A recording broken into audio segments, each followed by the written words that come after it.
Chapter-6. There must be some mistake, Jurek said for the dozenth time as he combed through Sylvain's mane, checking for other trackers. No one could have gotten near either of the Yalicons without my knowledge. Rebels always find a way, Sophie whispered. They'd snatched her and Dex from a cave right outside her home and tracked them down in the streets of Paris after the Black Swan helped them escape. They thwarted Sandor's goblin senses and snuck into Havenfield's pastures without being detected, leaving behind nothing but a single unidentified footprint. And most impressive of all, they'd somehow followed her and Keith across the ocean in the middle of the night, even though they were flying on the back of an alicon, heading to a cave only the Black Swan knew existed. We need to tell the council to move Sylvie out of the sanctuary, she decided. To where? Jurek asked. Where else could possibly be safer than this? Clearly there's a few holes in the security, Keith said, stroking Sylvie's nose to keep her calm. How long has Greyfell been acting weird? Not long, maybe 3 days. You sure it was 3? Keith asked, glancing at Sophie like that was supposed to mean something. Jurek nodded. I remember him snapping at her when I was giving Sylvie her bath, and I only bathed her once a week. What happened 3 days ago? Sophie asked when Keith turned slightly pale. That's when my dad had the effluxers installed, because the patrol had found those strange footprints. But Greyfield didn't see an Oge, Sophie reminded him. He saw a figure in black. True, Keith agreed, unless... The eyes met again, and this time she didn't know what he was thinking. Unless the rebels and the Orgs were working together. Those footprints were not Org tracks, Jurek interrupted as he dusted off his hands. Orgs leave a trail of stink everywhere they step, but those prints smelled like ash. Ash. The word tasted sour on Sophie's tongue. The rebels had at least one pyrokinetic in their ranks. Maybe he'd found a way to use fire to hide his scent. But then, why would the tracks look like Org prints? Either way, Sophie said, holding out the tracker to remind them. Someone put this in Sylvie's tail, and I'd like to know why. Wouldn't you? Keith took the tracker from her and studied the glittering crystals. They think they can hear us right now? Sophie backed a step away. Can trackers do that?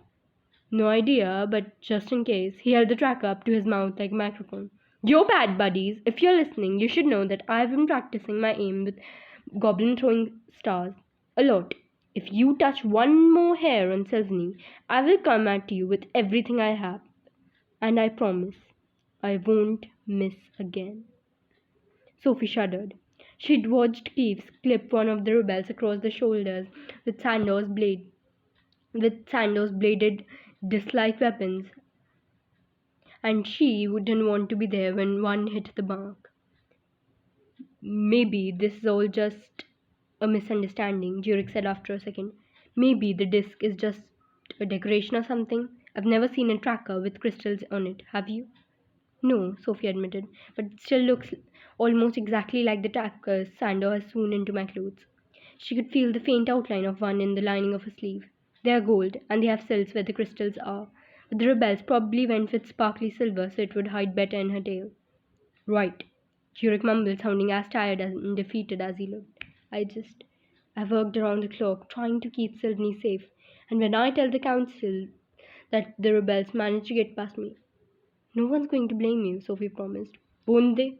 The Alicons are my responsibility, and it's not a responsibility someone like me is normally given. When I started at the sanctuary, I was basically a poop scooper. And now I have to tell the council that the rebels slipped in under my nose and tagged their precious Alicon. But the council understands how sneaky the rebels are, Sophie reminded him. Jurek laughed darkly. The council understands nothing. They sit in their crystal castles, basking in their own brilliance, while their emissaries are out doing their dirty work. They have no concept of what it's like for the rest of us.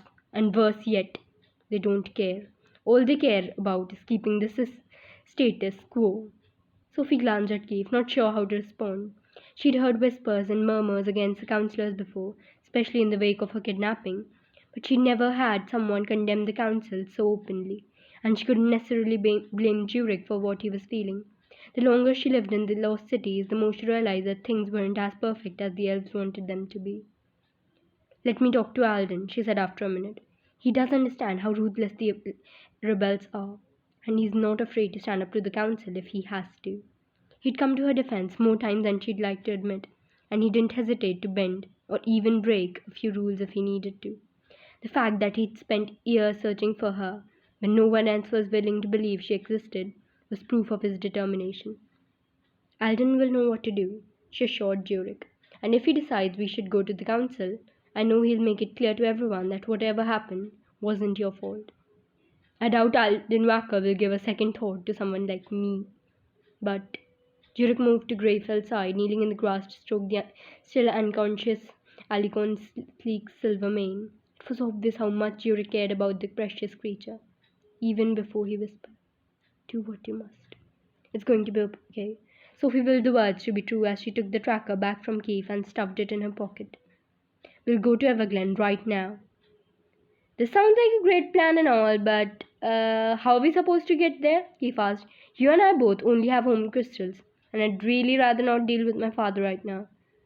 "Why can't you teleport there?" Jurek asked. "Well, I thought we established the whole Foster can't teleport through solid objects thing already, but maybe I missed something." "You did." Jurek motioned for them to follow him as he walked several paces away. "You're forgetting where we are." It looked like they were standing in the middle of an empty meadow, but when Jurek pounded his palm in the air, it made a strange thumping sound, and when he curled his fingers around his wrist to the right, an arched doorway opened to the snowy world outside. "Okay, that's awesome," Keith said, staring at the icy mountains. "You'd better hurry," Jurek warned. "This exit is technically only for emergencies." Sylvie tried to follow, but Jurek held her back. "It's going to be okay," Sophie promised, throwing her arms around Sylvie's shimmering neck. "I'll visit again soon. And I need you to be extra careful in the meantime," she added. "Careful," Sylvie repeated. "Friend, Sophie, Keith." "Come on, Foster," Keith said, dragging Sophie out into the cold. "We gotta go. And let's try not to get trapped in the darkness this time, okay?" Snowflakes and wind blasted their faces as they trudged across the icy ground, and Sophie was too freezing to hesitate when they reached the edge of the steep cliff. They jumped off the mountain together, screaming and flailing until the sky cracked open, and they plummeted into the void. Thunder crashed as the sky split, and Sophie and Keith tumbled across a patch of sunlit grass, coming to a stop on the path leading up to Everglen. Sophie had seen the crystal and gold mansion hundreds of times, even spent a few nights in one of the guest rooms, but she was still struck by the way the elegant building screamed wealth and power as it sparkled in the sunlight, like it was the kind of place only the best of the best were allowed to go. The elven world didn't really have celebrities, but the backers were close. Not that any of them seemed to notice their position. Heath groaned as he sat up, rubbing his left shoulder. "I think we need to work on your landings, Foster," Sophie nodded, stretching out her sore legs. "Well, look who dropped out of the sky," Alden said behind them in his crisp accented voice. Sophie grinned as she turned to face him, but her lips fell when she noticed Alden wasn't alone. Not that Sophie didn't like Counselor Kendrick. In fact, the red-haired, white-smiling counselor was one of her favorites, and he was always one of the first to take her side. But there was something foreboding about Kendrick's amber-crusted circlet and jeweled cape, especially paired with Alden's equally regal attire. Kendrick clearly wasn't at Everglen for a friendly visit, and the counselors only made house calls when something really important was going on. "You two certainly know how to give someone a heart attack," Kendrick said, laughing as he nudged Alden. "And I'm pretty sure you made this guy squeal." Alden laughed. "I think you're right, my friend.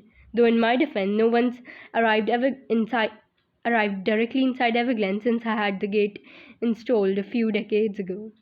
An enormous glowing fence surrounded the entire estate of Everglen, and the metal bars somehow absorbed all the light, preventing anyone from being able to leap directly inside. It was a security measure Alden added when he became an emissary for the council, though he never explained exactly what or who he was trying to keep away. "Sorry," Sophie mumbled. "I guess we should have hailed you before we came." "Nonsense," Alden assured her. "You're welcome to drop in any time. I just never realized you'd do it so literally. But I should have known you'd a new way to amaze me. What about me? Don't I amaze you too? Keith asked. Yes, I'm always amazed at how quickly you manage to find trouble, and Alden teased. And judging by the looks of you two, it seems you've had quite the adventure today. Did something happen at the sanctuary? Sophie glanced at Keith, trying to figure out how much to say. She hadn't planned on having to tell the council herself. I think I'll let you guys talk privately. Kendrick jumped in, almost like he knew what she was thinking. But you let me know if there's anything I need to be aware of, he asked Alden. Of course. Alden nodded a slight bow, and Kendrick did the same as he pulled a pathfinder out of his cape's pocket and adjusted the round crystal at the end of the edged word. I'll be back in touch as soon as the arrangements have been made, he said, glancing quickly at Sophie before he held his pathfinder up to the sun. Oh, and give my congratulations to Biana. What did he mean? Sophie asked, after Kendrick glittered away. She'd meant the mysterious arrangements Kendrick had mentioned, but if Alden realized that, he pretended not to. I fear I must leave you in suspense, he said, as he led them up the crystal steps and pulled open the towering silver doors to Everglen. Biana will never forgive me if I spoil her surprise.